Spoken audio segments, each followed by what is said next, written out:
What is your type? Actors hate to be typecast, right? You know, when I started off, I was a young leading man. I was 29 years old. I looked about 25. My competition was Robert Downey Jr., Bruce Willis, and Kevin Costner. They were here. I was here. Okay, that's my type.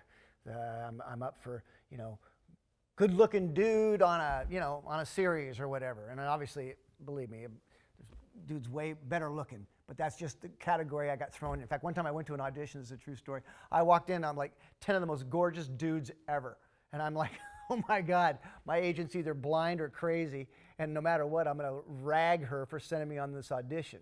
Because clearly the call was, this dude needs to be gorgeous. These guys were all fabulous, right? And I'm sitting there feeling like a little loser in these seats of brilliance. And then the funniest thing happened. It's a true story. It actually is a turning point in my career. Actually, this is a great story. Here. As I'm sitting there, I'm the last guy through the door. It's an audition for Titleist Golf commercial. I'm the last guy to come in, and I actually said, I go, am I in the right room? And they go, yeah, Titleist Golf. And I go, yeah. The funniest thing happened. You know who's next through the door?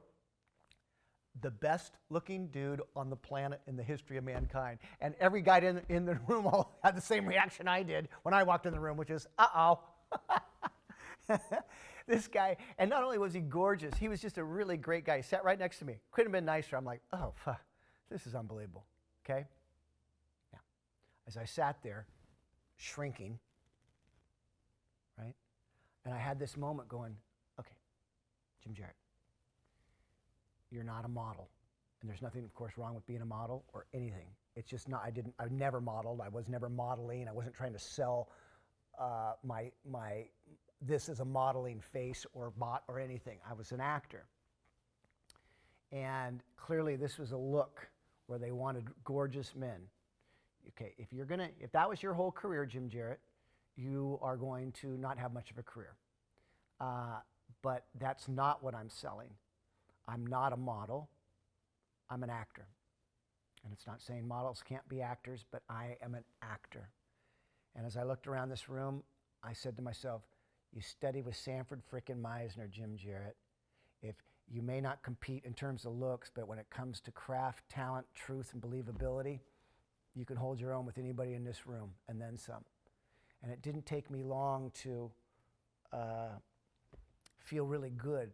Not about this job, which I didn't get, but about my strengths. You know, if you compare your weaknesses to everybody else's strengths, you're going to feel this big, which is what I started to do. And all of a sudden, I just flipped it and said, look, man, you know, I know that makes sense, right? So type. Actors fight against type. Own your type. If you walk into a room and you look a certain way, just by just a natural look, yeah, you can throw on a suit, yeah, you could shave it or do it, but for the most part, this is it. This is the range you're in. Own it. Be the best at it. Crush it. So that the day comes when, because of now you owning that type and working your ass off like crazy, now you can expand and take roles and opportunities that might be beyond your type. We have our people, this is an important teaching, that when they finish the training and they go through the business class, we teach them how, when they're taking meetings with agents or casting directors, say, yeah, this is my type for sure. These are my types. You need to own it. And you want to list other actors whose careers are established. I'm a cross between this or that.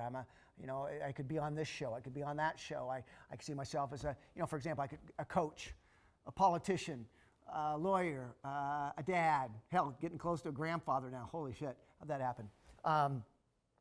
Congressman, somebody in office, somebody that speaks for a living, right? So these are my type. Yeah. Do I have more than that? Do I have range as well? Yes, I do. And your job as actors is to show them your range through your demo reel by creating work or finding work that is beyond the type of things you're typically going to get picked for. Go create them so that they can see beyond your type. Charlize Theron, I can never get her name right, but just Google her beautiful career. She's a gorgeous, stunning woman who's a model and when she wanted to up for Monsters Ball, they're like, sorry, you're too fabulous, you're too gorgeous, impossible. So she just knocked herself down, had to look horrible, and screen tested herself and got the job. She demanded to be seen, she insisted on showing them her range and beyond her obvious type. Beautiful, beautiful. Hell, look at Margot Robbie in, what's the one, I, Tonya.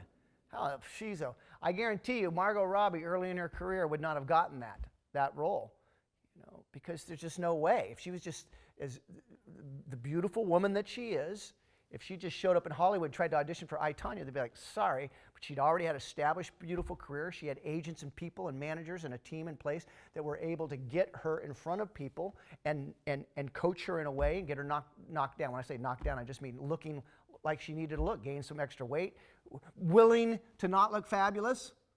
Right? There's a famous actress named Olympia Dukakis. She won an Oscar for a film called Moonstruck. It's one of my favorite stories. It's a film in the 80s with Nicolas Cage and Meryl Streep and Olympia Dukakis, and she won an Oscar. She was Nick Cage's aunt, I think, too. Anyway, when she accepted her Oscar, she says, thank you very much, Hollywood. Basically, I'm paraphrasing. Thank you very much. I'm now going to retire. I'm going to move back home to Montclair, New York, upstate New York, and I'm going to open a theater, and I'm going to play all the roles Hollywood would never let me play. There it is. So if you're a typical actor, then you better own your type. Typical meaning you're not able to create work outside of your own. You're not able to create work beyond just the work that comes to you. But if you're able to create work beyond, then you can start expanding your range and type.